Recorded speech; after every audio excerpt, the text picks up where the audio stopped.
ایک دفعہ کا ذکر ہے کہ ایک گولڈی لاکس نامی ایک لڑکی رہتی تھی۔ ایک دفعہ وہ جنگل کی سیر کے لیے نکلی اور جنگل میں پہنچ گئی۔ وہ ہرے بھرے گھاس اور جھرنوں کو دیکھ کر بہت خوش ہوئی۔ دوپہر کا وقت تھا جب وہ جنگل میں گھوم پھر کر تھک گئی۔ اب اسے آرام کرنا تھا۔ جنگل کے بیچوں بیچ اس نے ایک گھر دیکھا۔ اس نے اس گھر میں جانے کا فیصلہ کیا۔ اس لڑکی نے گھر کا ڈور بجایا تو گھر سے کوئی نہیں آیا۔ لڑکی سمجھ گئی کہ اس گھر میں کوئی نہیں ہے تو اس نے خود ہی اندر جانے کا فیصلہ کیا۔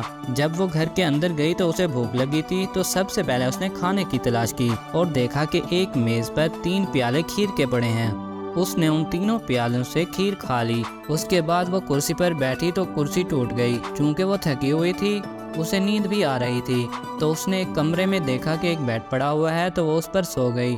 سوتے ہی اس کی آنکھ لگ گئی۔ کچھ دیر بعد اس گھر کے مالک بھی آ گئے اور یہ 3 بھالو تھے۔ 2 بھالو بڑے اور ان کا ایک بچہ تھا۔ ان کو بھی بھوک لگی تھی۔ جب وہ اندر پہنچے تو کیا دیکھتے ہیں کہ ان کا کھانا کسی نے کھا لیا ہے۔ وہ بہت غصے میں تھے کہ ان کا کھانا نہیں تھا۔ وہ تھکے ہوئے جب کرسی پر بیٹھنے لگے تو ایک کرسی ٹوٹی ہوئی تھی۔